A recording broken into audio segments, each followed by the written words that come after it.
Today, most people listening to us are going to die from cardiovascular disease, from cancer, dementia or other neurodegenerative diseases, complications of diabetes.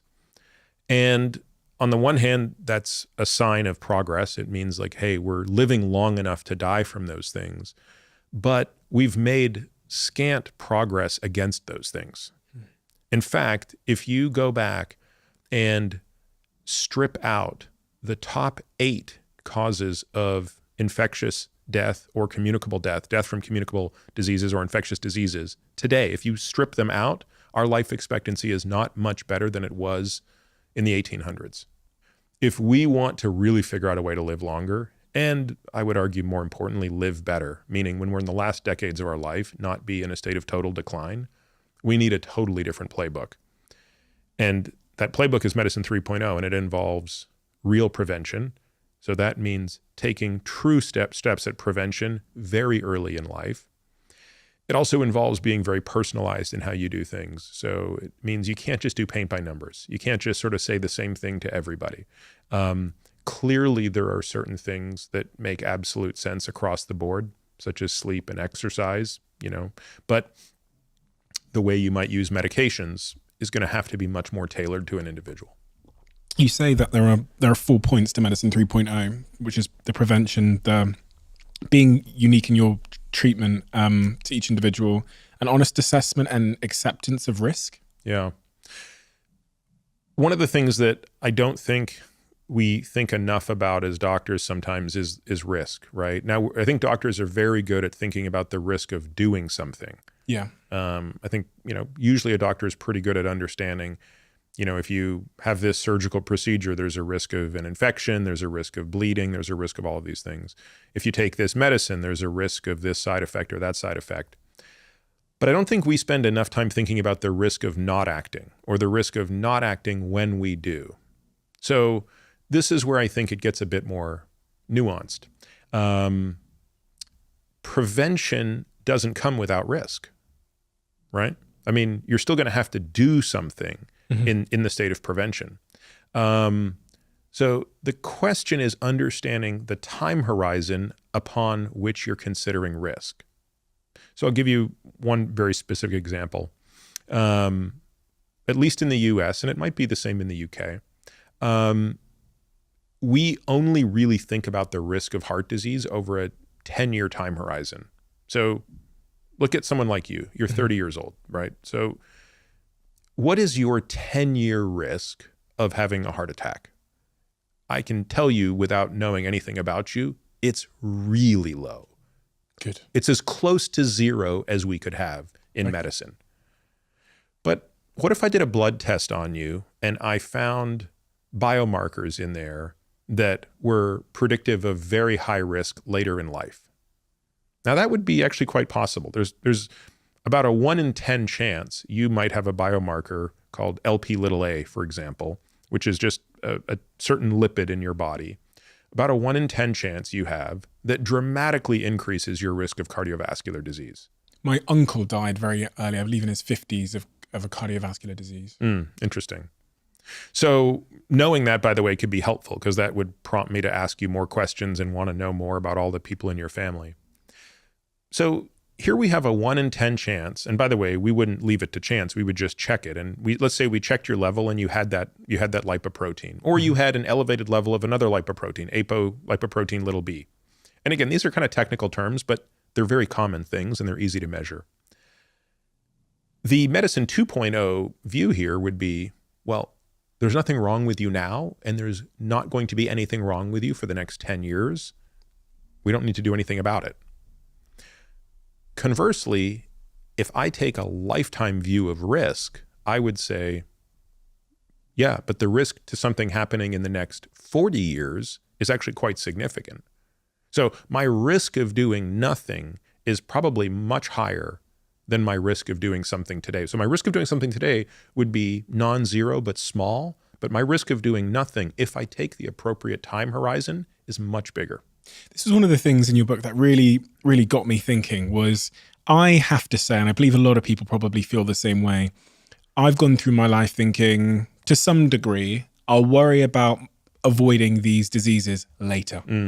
I'll when I get to 45, then I'll start taking this thing seriously. Because then I'm getting into that territory where most people I know that get cancer or Alzheimer's or all of these cardiovascular things, that's when it tends to happen. So I'll think about it then. Totally understandable.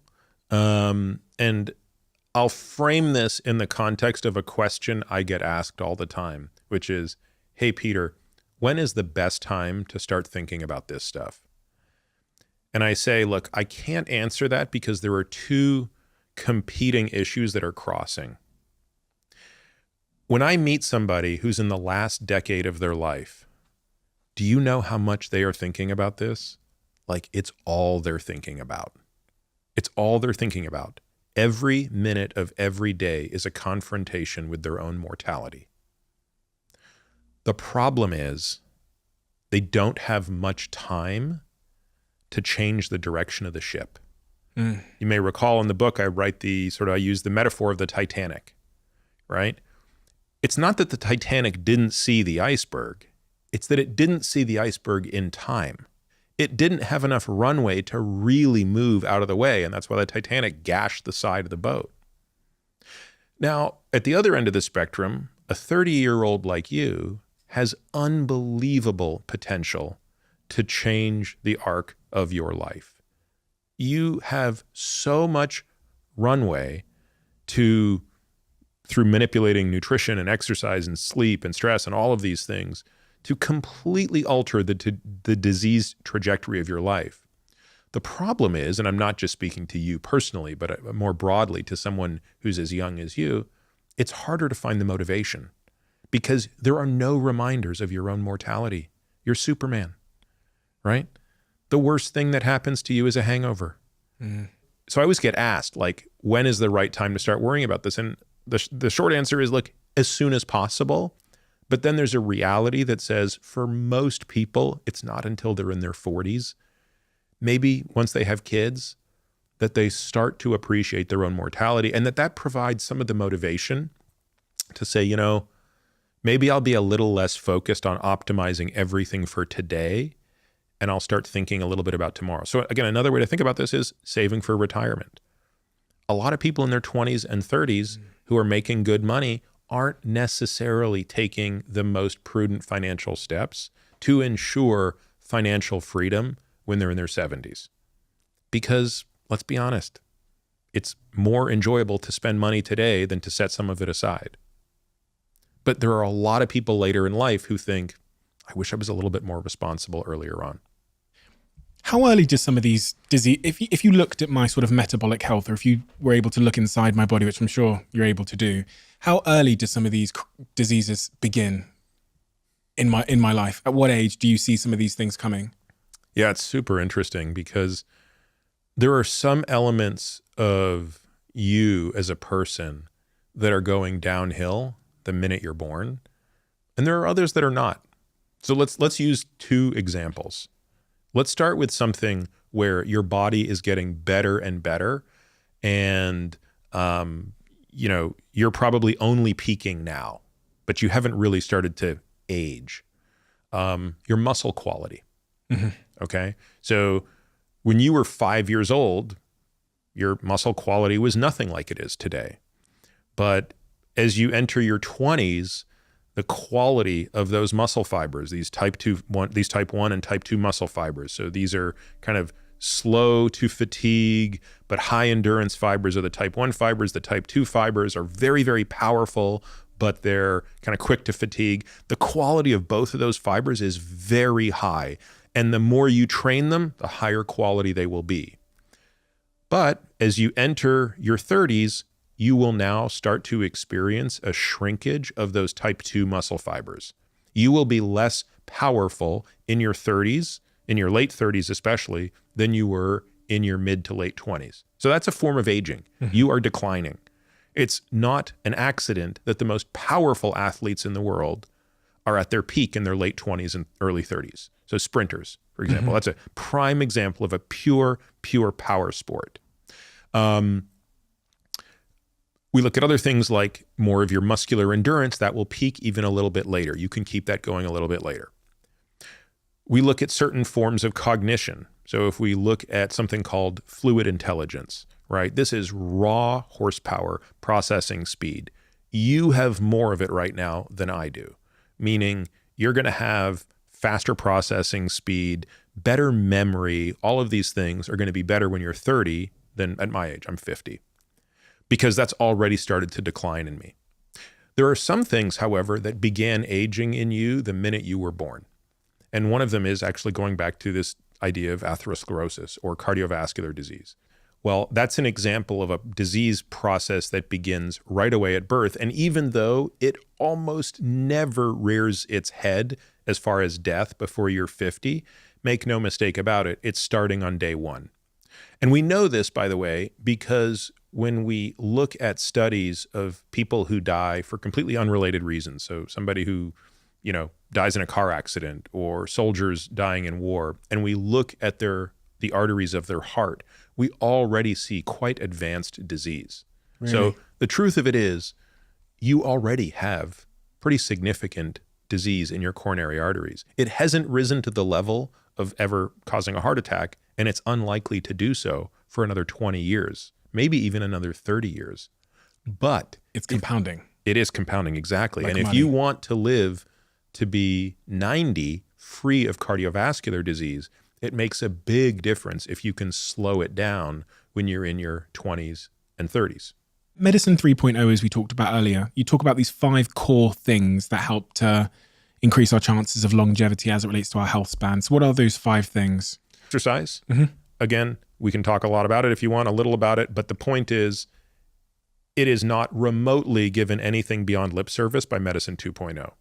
Medicine, if you go to your doctor here at the NHS and say, okay, tell me what my workouts should be, like, good luck, right? How much time should I be spending in zone 2 versus zone 5? Like, what type of lifting there's no way they're going to give you that type of insight or specificity. The third one is nutrition. Mm-hmm. Again, sure, every doctor is going to tell you, eat less, exercise more, but they're not really, for the most part, going to be able to help you manage nutrition. Certainly, I didn't learn anything about nutrition or exercise when I was going through my medical training, and most physicians don't. So I'm not saying that there aren't doctors out there who don't understand these things. What I'm going to say is they had to learn that stuff on their own outside of their traditional training. So crazy. The fourth one is sleep, and that fits in the same category. Sleep is an essential pillar of health, but we learn nothing about it in our medical training. In fact, most of our medical training is paradoxically sleep deprived. Sleep's really important to you, isn't it? For sure. Super important to me as well. Yeah. It's been life-changing. This little Whoop thing. I see that. Absolutely changed my life. It's the first and thing you've probably noticed how your Whoop score changes with and without alcohol in your system. One glass, and it's all flashing red. And the first time that happened, I had 1 glass of wine, and I woke up the next day, and my vital signs, my heart rate variability was flashing red, and it literally says, "Did you have a drink last night?" It changed my life. Yeah. It changed my life forever. And honestly, I'm absolutely obsessed with sleep in a very healthy way. Some people think, oh, that's, you might be waking up and feeling bad. No, I look at it. And if I've not slept well, I'll adjust my day accordingly. You share some stats around sleeping in the book. What is the stat or the 2 stats that changed your perspective on sleeping, or that really you would tell someone if you're trying to convince them of the importance of sleep? It's so interesting. I'll tell you, it's not even a stat. I think it's more of, it almost goes back to the type of discussion you'd have with somebody like a Daniel Lieberman, right? Thinking about this through the lens of our ancestors. So I was always someone who deprioritized sleep.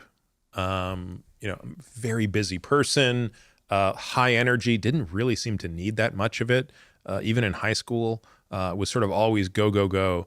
And, at one point I was sort of having a discussion with a colleague about sleep, and I was making the argument that, like, I didn't really need any of it, and I almost, made a point, like, it's almost a shame we can't just work our way out of it. And he sort of posed to me in a very Socratic way, well, given how evolutionarily unwise sleep would be, right? You are unconscious for a third of your life. And we know that our ancestors slept on an average of about 7 to 8 hours every 24 hours. They didn't do it always straight away, but we know that they're sleeping basically a third of their life. That's a time when you can't forage for food. You can't defend yourself against predators. You're not mating. Like, there's nothing from an evolutionary perspective you're doing. Those are the 3 highest priorities of evolution, and you're not doing them. Why would evolution have kept this thing around? Like, and by the way, why has no species figured out a way out of it? And I think through that lens, I was sort of like, yeah, interesting. Maybe this thing does matter. So in some ways, I think that's probably one of the most powerful things that you can hear. And sure, there are lots of statistics about how fragmented sleep, broken sleep, or short sleep can increase your risk, in particular of cardiovascular disease and dementia. I think there's a less clear relationship to cancer, but I think the relationship is quite clear to cardiovascular disease and dementia, in addition to insulin resistance and obviously therefore weight gain. So for people, even if you're just coming at this through the lens of weight or excess body fat, I mean, that's probably motivation enough for many people. And then of course there's how you feel and how you perform. Oh my gosh, yeah. And your creativity and your ability to articulate yourself, which I notice, and your mood, huge one for me, especially when you're running teams. Unslept days are my worst days. The 5th and final thing that you have as a tool in the longevity toolkit is all the molecules. So drugs, hormones, supplements. And that's the one thing you sort of do learn in traditional medicine is you at least learn about the pharmacologic side of it. You don't really learn anything about supplements. So most doctors don't really understand much about supplements. And interestingly, most doctors don't really understand a lot about hormones as well. So medicine 2.0 is good at what it does, but it's very limited. So it's kind of like having a contractor that only has 1 tool instead of 5 tools. And as we discussed earlier, I think they're applying those tools too late in the game. If you love the Diary of a CEO brand and you watch this channel, please do me a huge favor. Become part of the 15% of the viewers on this channel that have hit the subscribe button. It helps us tremendously, and the bigger the channel gets, the bigger the guests.